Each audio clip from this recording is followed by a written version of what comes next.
Ago, we presented for Impact at both of our district events and won nothing, not even advancing to our district championships. Last year we presented for Impact again and made it to Houston and won everything. So today we'll be discussing some of the strategies that we implemented in those 2 seasons, because our work didn't fundamentally change. The only thing that changed was our approach to the Impact Award and how we thought about not only our work but also our submission and our work in relation to other districts' work. So I'm Iris. I was an Impact presenter for 2 years. Last year I was our Impact coordinator, and this year I am the 321 RoboLancers business lead. Hi, I'm last year I was the award coordinator for 321, an Impact presenter, and then this year I'm the president of the RoboLancers program. And I'm Maddie. Last year I was the development director and helped write the submission, and this year I'm also one of RoboLancers business leads. So what is this presentation? The name is a little bit vague, I know. So firstly, it's our thoughts on the Impact Award process, but thinking of it as a competition. Our suggestions on the best strategies, our ideas, and also potential hot takes on the first Impact Award, and it is fully based off of our successes and our failures in first. However, this is not a how-to guide or a tutorial for the FIA, because you could follow every single one of these suggestions, and that still might mean that doesn't mean that you are guaranteed to win. It's not a one-size-fits-all. And it's also not about building outreach programs. We gave 2 talks, our mentors gave 2 talks on those earlier in the day, and those slides are up on our website, so check them out if you're interested in that. Okay, so a little overview of what we'll be talking about. First, we're going to talk about the structure of the Impact submission. Then we're going to talk about the importance of context when talking about your outreach. Then scouting, the best. And then wording and storytelling and how we presented and practiced. And then finally, we'll have 10 minutes for Q&A at the end. Hopefully. Yeah. Okay, so first, the structure of the Impact submission. So most people have submitted it before, so I hope most people know everything. So executive summaries, this is where you should be talking about hard facts, so your statistics and key initiatives, and then your essay is more of a storytelling and narrative aspect to your work. This is the why and the qualitative support behind it. And then your prep presentation should also be a storytelling aspect and should have personal connections, so anecdotes and headline numbers and a mission. And then your question and answer is arguably one of the most important parts and is used to clarify and tell stories. Okay, and then the supporting materials, so this could be the first documentation form that you fill out or a binder that you give to the judges, whatever you choose as your medium. And when creating this, you want to remember that you only want to include what is necessary. The judges don't have a lot of time to look at it, and a huge binder full of your entire team's history is not going to be helpful to the judges. We're going to pass this around. Please feel free to take a look, ask us questions. And a lot of teams already do this, especially with binders, but having summary pages, table of contents, dividers really help the judges quickly go through that, get what they need to back up anything that they're confused about or curious about, because remember, in this you're only backing up information that you already shared with the judges, and you're not introducing any new information about your team and your work. And from talking to judges and knowing so many, the best thing that you can do with your documentation, anything that you can do to make it easier for them to access the information. Judges are on a time crunch. They have lots of teams they got to see. They don't have that much time between your presentations. So anything that you can do to make the information more easy to absorb will help them retain it and actually learn it. And help you win. Yeah. Okay. So it is super important to provide context and background info in your presentation. And I think a lot of you have heard about this. If you were at the Impact Chat, the judges talked a lot about this. So essentially, think about the problems and think about the barriers to successful outreach that you've identified within your community specifically. Don't assume that the judges already understand these. They likely don't. Most judges are not going to be from the exact place that you're from and don't know the big issues that you're facing. So use statistics and be specific. You're going to want to back it up. Say, this is how we know that this is a problem. This is what we've observed. And be very specific. Again, Don't assume that the judges can understand what you're talking about. You can use it in all aspects. In the executive summaries, specifically the second exec is about community. That's a great place. But then also in your essay and your presentation, a lot more of that qualitative context. And if you want to look at some examples of context that we've provided about our city, Philadelphia, the very last section in the binder that's going around right now has a bunch of context and information. Okay, so just to clarify, when we say community, we mean who you're impacting in the context of your outreach. So this doesn't just have to be you and your team. It can be a group of people or a location that you aren't in. And when you're telling judges about this, you should tell them about the barriers, as Lee said, that they face to having successful outreach there. And yeah. Okay. Wait, what else? There was something else we were supposed to say. Yeah, and that's who you're giving context on. It doesn't have to be, you don't even have to be part of your community, but you still want to be giving context on it, and this will help you define a lot of things. So like, we're from Philadelphia, and our community for outreach could be old people in Houston. Like it, just as long as you explain it clearly and you identify what that community is in your submission, that's what's most important, yeah. Okay, and why? Why are we doing this? This adds emotion to your submission. It shows the connection between your team and everything that you're doing. It also gives judges a clearer picture of all of your outreach. Sometimes certain initiatives can be difficult to understand without the why behind them, and so you're helping clarify everything that you do for the judges and give them a really clear and concise picture of your outreach and why it happens. An example of this is we explain the size of our school district in our submission. In previous years, we did not. And for reference, our school district has over 300 schools, which is very different than a lot of other places and a lot of other teams in FIRST. It's unique. Yes, unique. And so explaining the size of this gave the judges an idea of the scale that we were working in and the certain difficulties that come with such a large school district and approaching outreach and spreading FIRST within that huge area. All right, we're going to do a quick group activity, get you guys talking to each other. So you're going to group up and you're going to talk about these questions. What is your community? Identify it. What is your goal within your community? What are you trying to do? What impact are you trying to make? And then what barriers do you guys face to it? Bonus question, what context could you provide judges to talk to them about what these barriers are? So you're welcome to meet with your teams, but try to make a new friend. We're going to give you 1 minute to think and then 2 minutes to talk. Okay? Thinking time starts now. Are you done?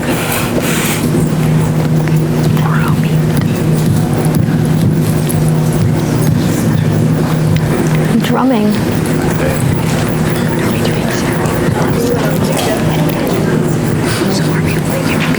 Ask questions, kid. How long is a minute? Don't. You didn't hear that. I like your pants. Very cool. It actually Okay. Turn to some people nearby and share out what you thought about. Okay, I'm gonna join this. Make new friends. Hey guys, nice to meet you. Hi. Can I hear about it? Oh yeah. Hi guys, super nice to meet you. We're joining. Hello. We would love to hear what you think. Oh, okay, perfect. So, you guys, what's your community? Oh yeah. That's what we find a lot. You'll see an example later on. A lot of people that we talk to, they say, that is so not our issue. That is so not us. That's important to explain too. Yeah, you're totally right. Judges, and were you in the impact chat? Okay. Judges, how would you looking for the team that does the most with what they've got? And so, if all you can do is for us, right? We started 150 teams. That is literally not feasible. For most teams, we do a lot. The high density that we have in Philadelphia, not possible. You guys would have to reach out to your entire state. It's just not possible. And it doesn't understand that. And so yeah, that's super important. Oh my god, yeah. Oh cool. Oh my god, yeah. Relax. Yeah. There you go. So that's your goal. What's your mission statement? That's great. What? That's totally a barrier. I mean, And that's gorgeous, and I love that. Whatever biggest barriers is that is context, all of those things. That's exactly the time 3 minutes. I'm gonna go check. Nope, not that one, sorry. Because we had like a partnership with our school district, and we got a lot of our money from them, but they only get money like once in a while, and then they'll like spend it all when they get it. So like finding a way to get consistent money is like really tough. Has it been 3 minutes? Not yet. 12. At 12. What about you, Kaden? Yeah, what are your barriers and bridges and...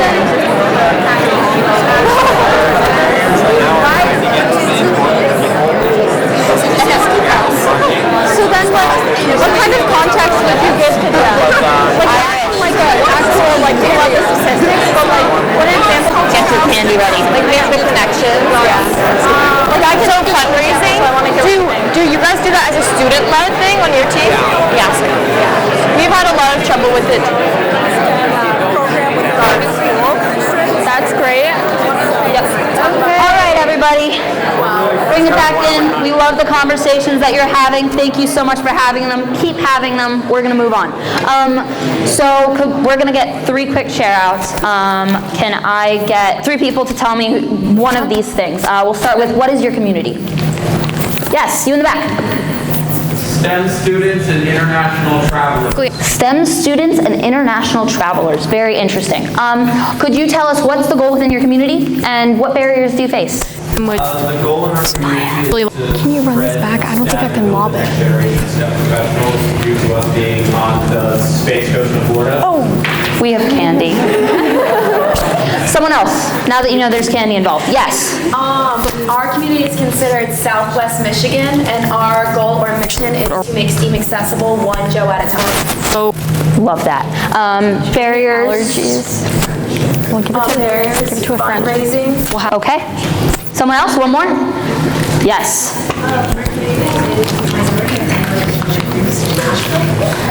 Minority and underrepresented groups in Nashville.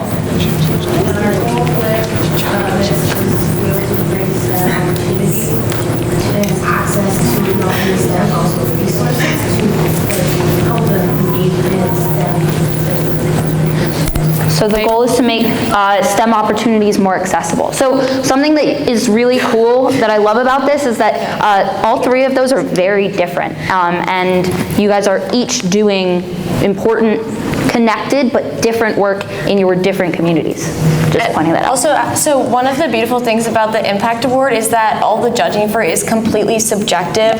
So the judges are looking at what you do with what you have. So they were talking about this in the Impact Chat. But so if you're able to really explain that context and your goals and the challenges you have, then they're better able to evaluate the work that you do. Yeah. Okay guys, this is the best part in my opinion of the entire presentation. So this is something we started doing last year where we would research all the teams that would be presenting at our events. We would look at their webs beforehand. We would look at their website, social media, TBA, if they posted their essays on anywhere, we would look at those and we would think about either things that we wanted to work on based on what we heard or things that we think they, that are unclear about the work that they do, and we would prepare those questions, and a lot of the time we would have a whiteboard during robotics, or we would create graphic organizers to find the main points of their work, their goals, and like the big thing that they do. We love ourselves a graphic and what makes them unique. Yeah. Okay, and then at competition, we think it's really important to go up and talk to all of these teams that you researched, ask them any clarifying questions. If you couldn't think of any clarifying questions, I usually just say, can you tell me about your outreach? And also collect their materials, because these are super, super informative and helpful, and also fun to look at, I think. And they can also give you some kind of inspiration for maybe designing your own. And then again, on asking questions, this kind of gives you an idea of how how students on the team speak about their outreach, which could be different than how it is portrayed on their website or their social media. You could get a lot more information, which can be really helpful. Also because people who are talking to you about it are probably also the people talking to the judges. So that will help you a lot. If you are in our district, we definitely went and talked to you, and it's possible that if we were competing against you at Worlds last year, we also went and talked to you. So what do you do with this data now that you've collected it? So yeah, start with the same and similar things that you guys do. If you have numbers, if they have their numbers, see if you can top that. See if you take a different approach to it. And if you do, emphasize that, highlight that. If judges are holding two teams up, you want to talk about how your strategy is the most effective and the results are more significant or more measurable. And also just look at what makes your team's work unique. Explain the things that other teams do and then highlight those differences. Yeah, so like a lot of impact teams, they start first teams, they mentor FLL teams, they do summer camps, but if we're able to say that the summer camps that we host are free and that this is important because it helps Lower the barrier of entry for our community. So if we connect it back to our mission and our goals and why that aspect of our work is really important, the judges are able to define, like have a more... How and why we do the work that we do. And just to emphasize, this is not about putting other teams down in any way. At all. It's all about learning what makes you unique and then highlighting the unique aspects of your team, not mentioning any other teams at all. Okay, and then this is an example of our world spreadsheet from last year. So we have a bunch of different categories. We have past wins. We put all of their information that we could find, so websites, everything. This will also be available. A QR code to this will be available at the end of the presentation, and then you can look at the template and then look at all of the information we collected. This is just to show it, and then we would write out summaries of their big things or things that we thought were interesting about those teams so that we could go talk to them and ask them specifically about those things. Okay, and then we have some examples of how we've actually implemented stuff that we learned while scouting. So the first example is other teams saying that they've worked with state or local governments to secure funding to impact X amount of teams and X amount of students. But upon researching this kind of legislation, you realize that it has not been implemented yet. So something that we did and that teams could do is talk about a similar relationship. So we talked about our school district. We work very closely with our school district, and although that is not a government organization, it's another high-level organization that has a lot of influence within our city. And so we talk about the contract that we've had with our school district with a large amount of funding and impacting a large amount of students. And although our numbers don't top other teams' numbers, we have concrete impact and are able to highlight that and that unique relationship that we have with our school district, and then that separates us from other teams that we're competing against. Yes, that's one way we used a similarity and talked about how it compared. So another example, a lot of teams, when we were scouting, we found out that they prioritized or they talked a lot about or emphasized their work with Title I schools. So we and all of the schools in our school district, all of the schools that we support are also Title I schools, but we had absolutely no clue that that distinction meant anything because we've grown up in that environment our whole lives, and so that's just what we know.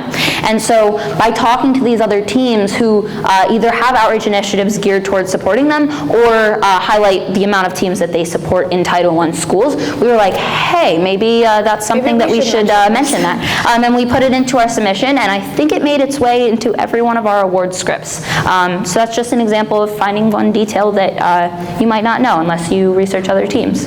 The cowboy hat, sorry, thank you, you're fine.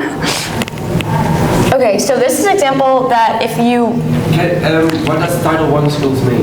Okay, so Title I, sorry, for those who don't know, Title I is a specific distinction.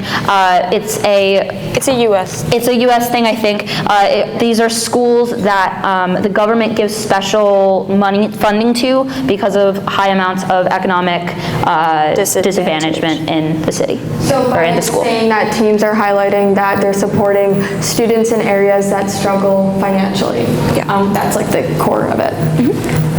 Thanks for asking. Okay, so this example was if you were scouting our team and you saw that we are in an urban environment and we have a lot of teams near us, so we have a lot of places where we can start teams, and that's why we have so many teams that we have. And let's say your team in a rural or isolated area where there aren't that many teams around you.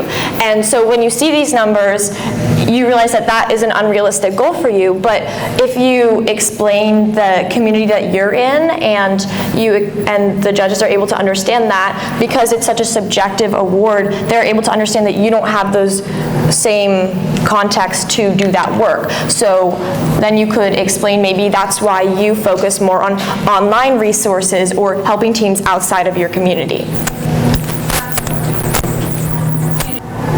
Okay, and then judging.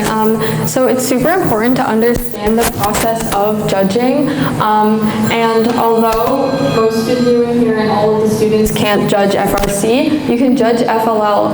And it's obviously a little different, but it gives you an idea of what it's like to be on the other side of a presentation. And you can also encourage your mentors, I see a lot of mentors, to go judge FRC or judge Impact. And they can not tell you about teams, but they can tell you about how that process works. And this gives you an idea of how to better prepare yourselves. And then also, I know most teams do this, but just to reiterate, always bring a mentor into the room. It's so helpful. Our mentor writes down literally everything we say. It's so amazing for debriefing, and also a lot of events have the same judges year after year, and so if you get an idea of what these judges are maybe confused about or like to ask about, then you can better prepare yourselves for the future. We fully blacked out after every single presentation. We had no clue that we had even presented. We also thought it was probably still like February. So the mentors being in the room is probably the most level-headed, helpful outreach or feedback that you can get. Is this me? So I'll take this. Wording. Go ahead. Sorry. You can do it if you want. Go. Okay, so we think that it's really important that you understand the word choice or you're purposeful with the word choice that you have in your actual submission. So as an example, we talked about the nonprofit that we have, and we said, it's called the Robotics Coalition. We said the coalition did this in 2022. And that's how we phrased our entire presentation. But then in 2023, we framed it as our coalition. And through our coalition, we were able to do this. And by taking accountability for that work, even though it seems like such a small word choice, we're able to we're able to change the judge's perception of ourselves into our work, and that's not even just with taking accountability. Every single word that you use is not only taking up characters, but is just super crucial to the meaning. You could put one word in and change the entire sentence. Yeah, and then also impact definitions are super, super important, especially when you're talking about the amount of people that you're working with. So saying that I reached 2,000 people versus 2,000 teams versus I mentored 2,000 teams are very, very different levels of impact and levels of change that you're having on those communities. So being able to define that for the judges gives a clear representation of your quantitative impact. Okay, and then storytelling. So we're going to talk about themes for a bit. It's really important to pick a theme that fits your work and elevates everything that you do, because often if a theme is not connected, it can make the presentation and your work confusing for the judges, or it can take up lots of time and characters. And in Impact, we all know your time and your characters are so important, and we don't want to waste any one of them. And so also kind of said this already, but don't let your theme take away from content. Again, not wasting characters, and making sure that if you're using a theme or an analogy, that it fits with your work and can enhance the judge's understanding of it, not take away from that understanding. Something that we love in the Impact chat, Bob talked about themes versus analogies. Not in the impact chat. So if you remember that, great, and if not, talk to us about it because we loved it. Or go watch it. Yes. So there's a few different elements of your story that you need to get across to the judges.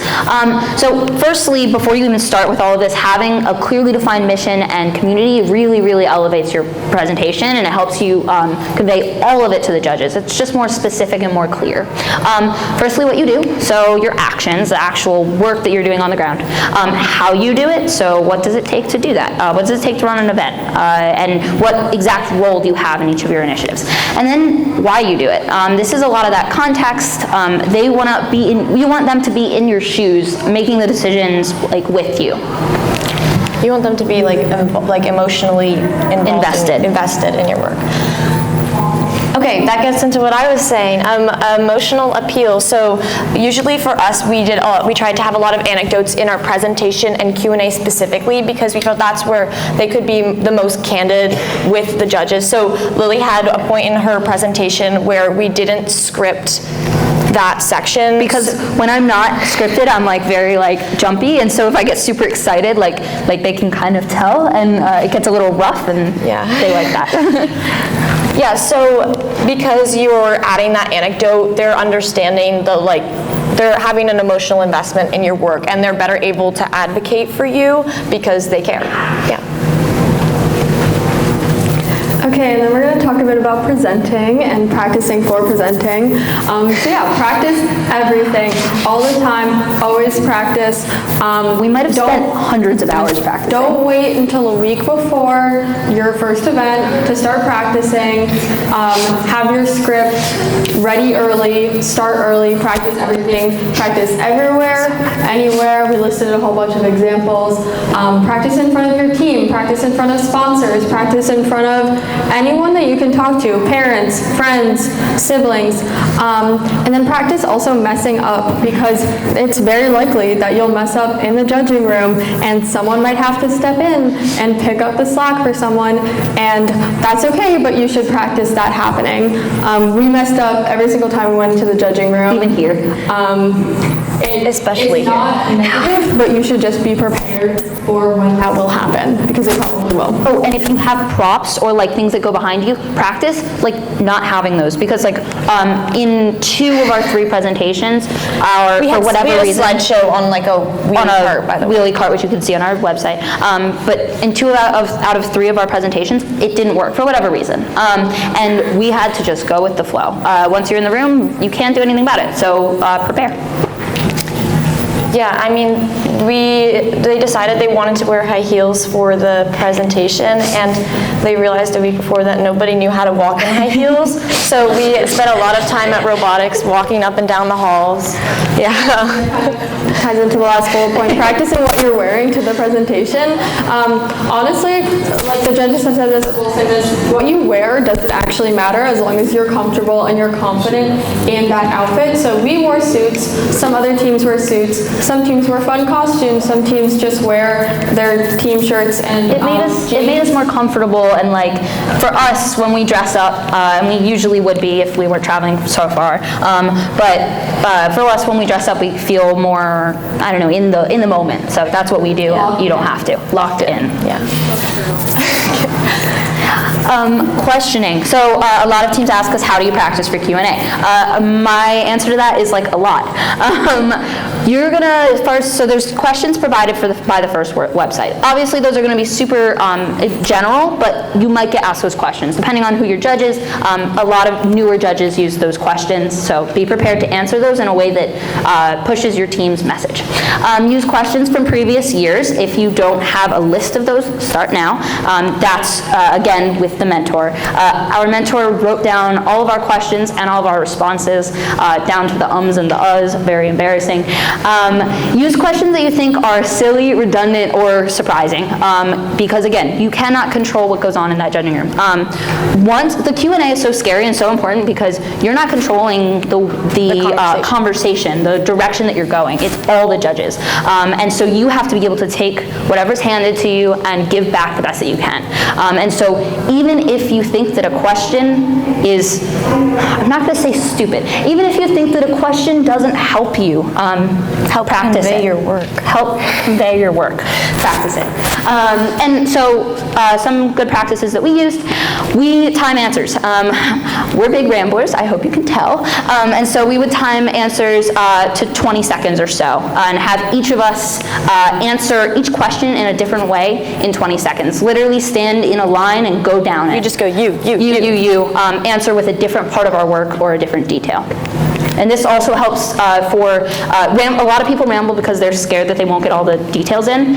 This means that you know that... Speaking of rambling, we have to... Okay. Wait, I have one more thing to add.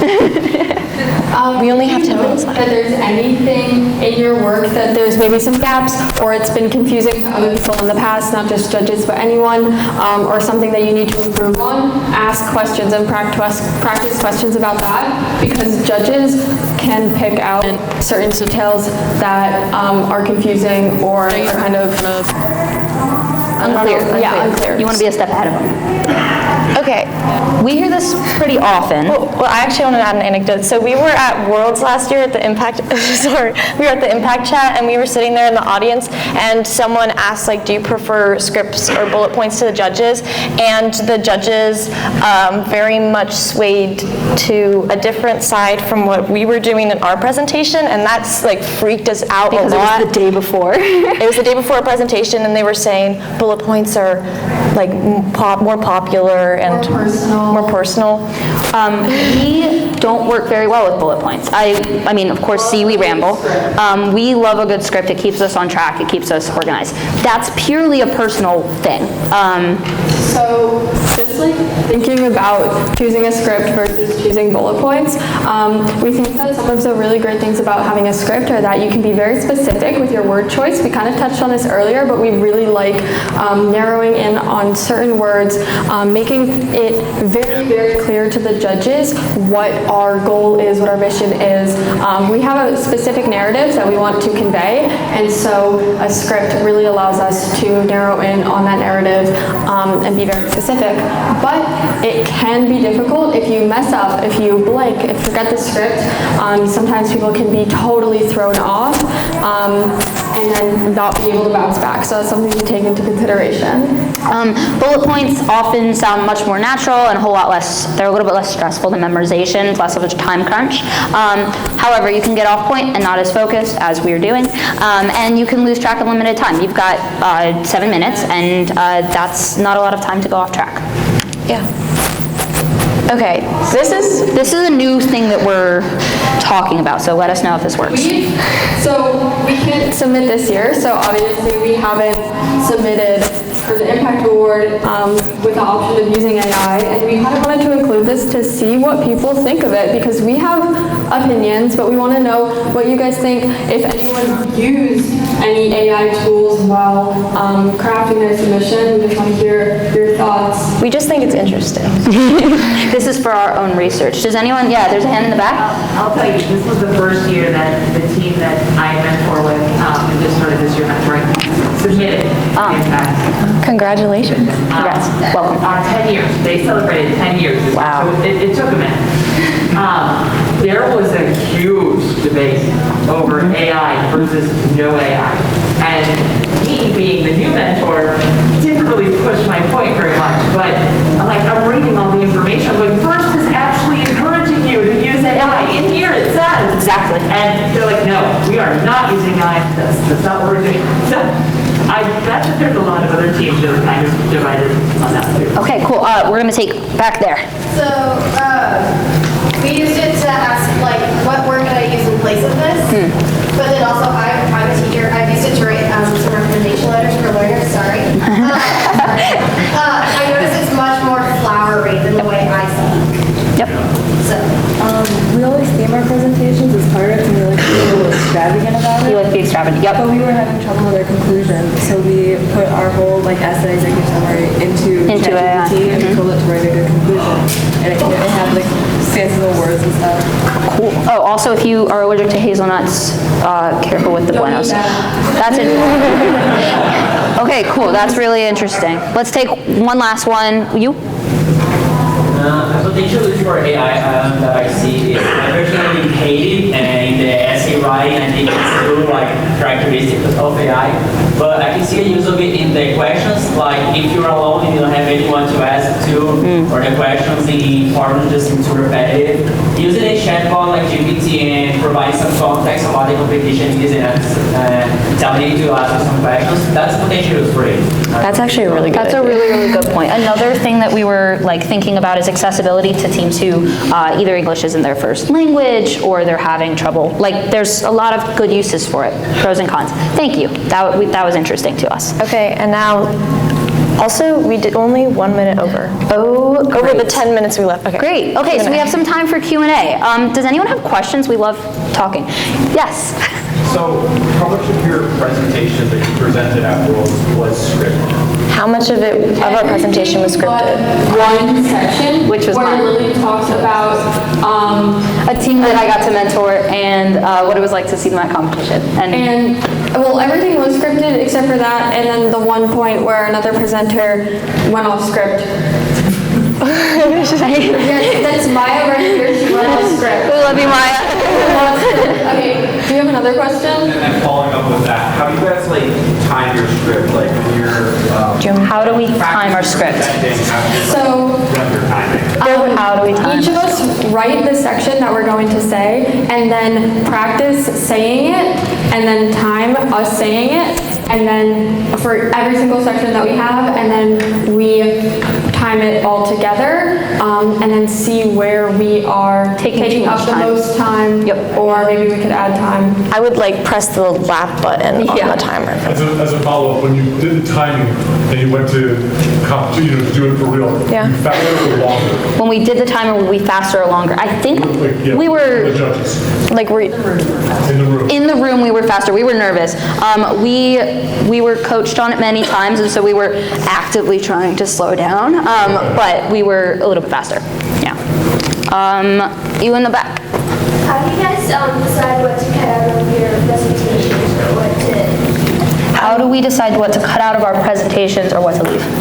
a lot of it, so once we had it written, we would change it based off of the research we did on other teams, and so that told us like what was more important for that specific competition. And then also after having so many people listen to the presentation, there were some things that were cut out. So like in the beginning, we had a slideshow and we had a part about our team's demographics, and after having people watch it, they were like, this doesn't really contribute as much as it wasn't worth it for the time we were taking up. You can put more stuff in there. Yeah. We also left out, we tried to not have so much overlap in the in each part of the submission. So in the presentation, we just made sure to reiterate, the only things that we reiterated were the like super important things that we wanted to emphasize. So numbers that were super important to us.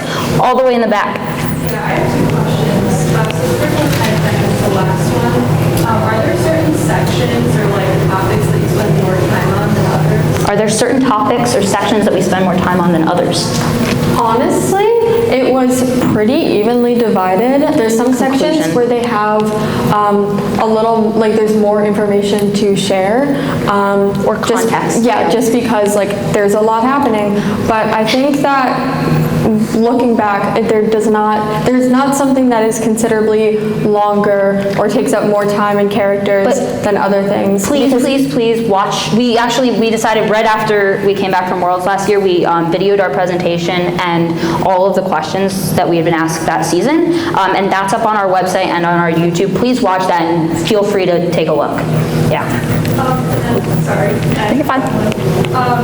What are some of the most significant changes that you made between the year where you didn't win and the year that you did win? What are some of the most significant changes that we made between 2022 and 2023? I think scouting. Scouting, definitely. And then also just like starting earlier. We started in December in 2022, and we also, and then in 2023, you don't have to do this, but we started in August,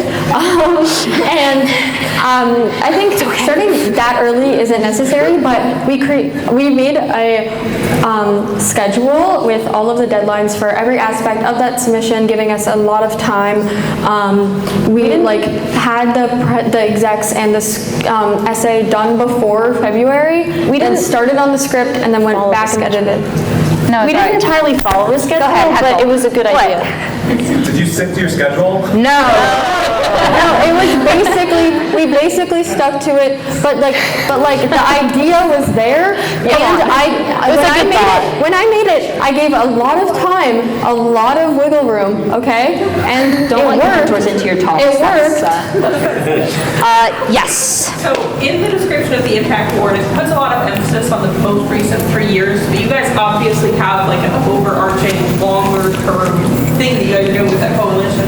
So how do you integrate those things together? We're putting emphasis on 3 years, but continuing on. So how do you put in the long-term things that you're doing and all of the context that's happened in less than the past 3, or more than the past 3 years ago? So this is more focused on like our work specifically, but we had a very strong foundation, and we talked about like the nonprofit that we had and our mission, which stayed the same.